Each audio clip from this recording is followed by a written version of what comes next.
For 40 years, Sir Michael Morpurgo has helped to spark a love of reading in children through his celebrated books like, of course, Warhorse. And now he's hoping to inspire them even more with a passion for Shakespeare, which can... Sir Michael, good morning. Good morning. To you. Morning. Shakespeare can be a bit of a challenge, is that fair to say, when you're young and you're kind of just trying to grasp it? Yeah, not just when you're young either. It's a challenge all your life. The great thing is to accept the challenge and to encourage children to take that first step, if you like, to going to the theatre. I got lucky. I mean, I was a lucky child anyway. I had a mum who was an actor, a dad who was an actor, a grandma who was an actor. It was just ran, the DNA is all there. So I was sort of brought up that the theatre was a fun thing to go to. But even then, I had an auntie who wanted to encourage me more. She was a teacher. And she gave me a book called Charles and Mary Lamb's Tales of Shakespeare, which was a kind of a book for a couple of 100 years young people used to read in order to get them to feel, oh, these stories are really good, they're really good. You know, Macbeth isn't just a thing on the stage, and it's not just for adults, it's a really good tale. And they were. And I remember during lockdown reading this book again, just taking it out and looking at it. And the language was impossible now for young people. And the stories aren't. The stories are extraordinary. So I thought, well, do this again, you know? It's 200 years since this has been done like this.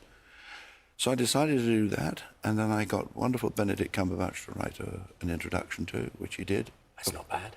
Proper actor. Proper. Knows what he's doing. Yeah. And the wonderful actors from the Royal Shakespeare Company read it on audio.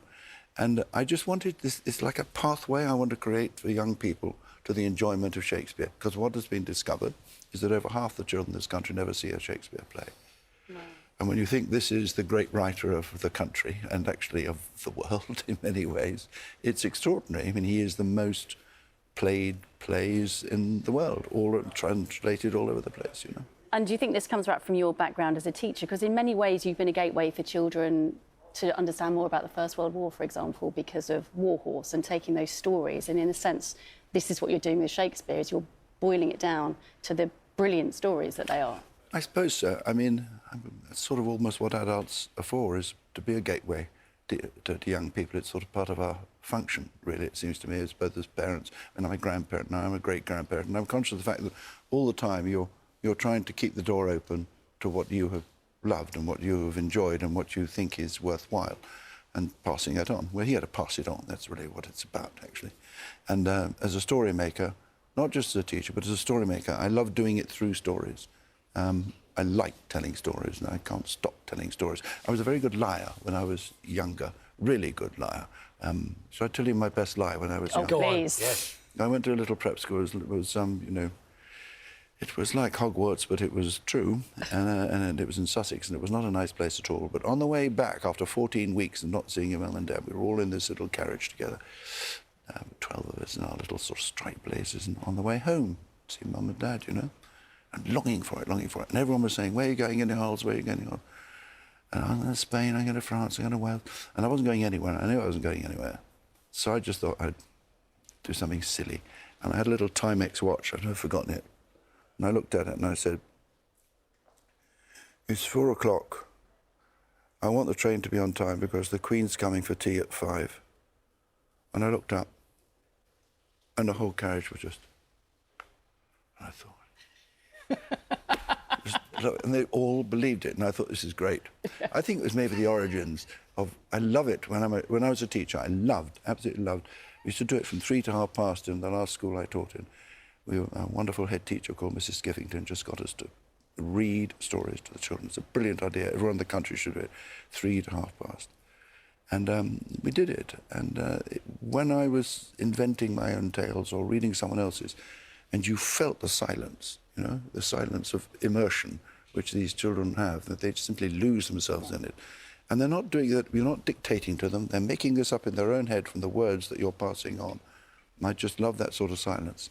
And I still do, really. Well, you heard it here first. And Michael Morpurgo says lie all the time, always lie, is what you're saying. Making things up is different, though, isn't it? Yeah. Making things up is different. So, we don't have a Benedict Cumberbatch this morning to read your story. More's the pity. But we have, even better, the man himself, the man who wrote the thing. It's not that. You couldn't afford Benedict Cumberbatch. So, what do you afford me? Tell us what you're going to read. I'm going to read you the beginning of Romeo and Juliet, my version of it. Is that all right? Yeah, yeah. In the city of Verona, and this was some time ago now, 400 years at least, there were two rival families, the Capulets and the Montagues. They had disliked and despised each other longer than anyone could remember. No one inside or outside these families could recall the original cause for this ancient feud.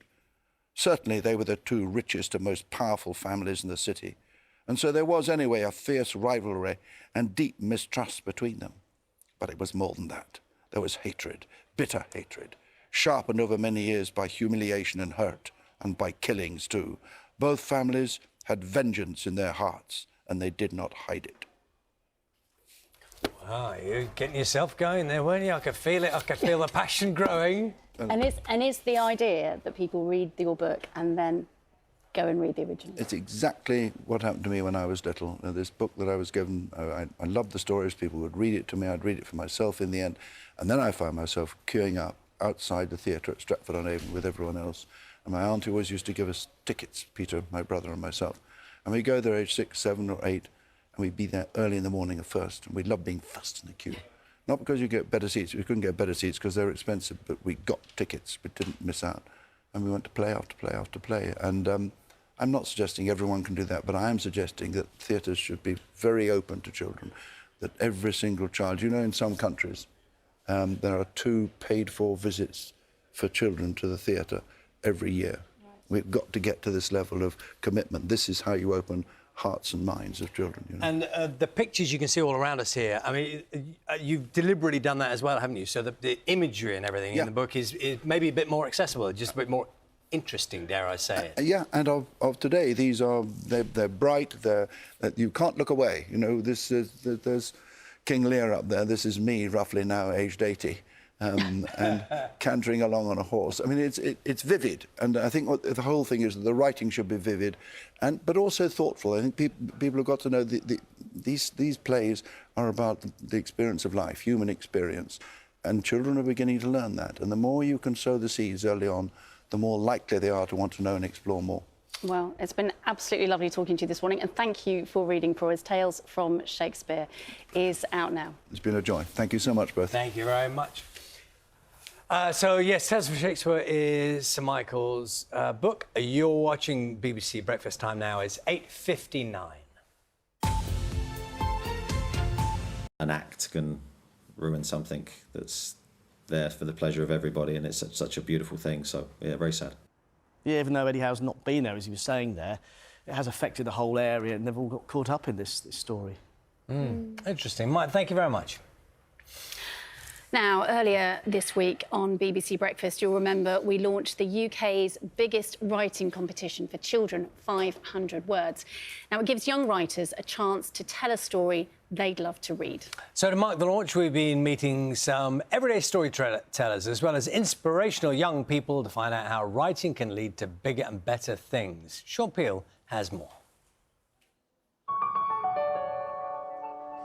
It's simple. Children between 5 and 11 are asked to write a fictional story they would love to read in no more than 500 words. So what would yours be about? It would definitely include a horse, maybe a character. My 500 words. Jenny Lind Hospital, Ella decided there and then that she would start writing her story. Like the happy people from the start doing like got the baddies to prison.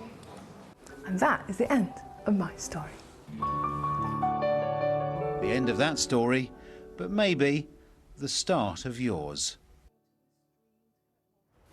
Oh, it's a great competition. Sean Peel reporting there. And to find out everything you need to know and the full terms and conditions and privacy notices, head to bbc.co.uk/500 words.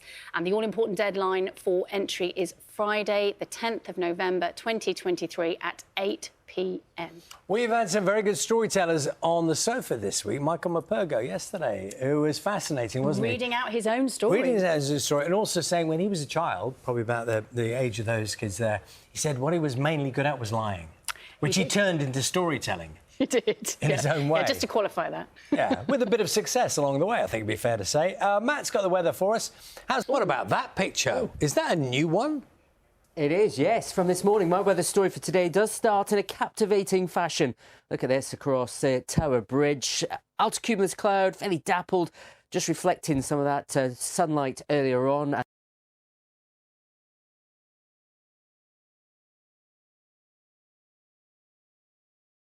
Sticks in place as we go through the night and into Monday. Much more. Charlie, Sarah, back to you. Thanks, Matt. Now, we'll be back with the headlines at 8, but now it's time for Newswatch. Apologies for the error. We've taken steps to ensure it doesn't happen again. And just a reminder that we are always watchable on the BBC iPlayer, where you can catch up on that edition about the coverage of Russell Brand, if you missed it, and any edition from the whole of the past year. Let's just hope you're watching the correct programme right now. Thank you for all your comments this week. If you want to share your opinions about what you see or hear on BBC News, on TV, radio, online and social media, email newswatch@bbc.co.uk, or you can find us on X, formerly known as Twitter, @NewsWatchBBC. You can call us on 0370 010 6676 and do have a look at previous interviews on our website, bbc.co.uk/newswatch. That's all from us for now. Thank you for joining us. Do think about getting in touch and perhaps even coming on the programme. We'll be back to hear more of your thoughts about how the BBC covers the news next week. Goodbye.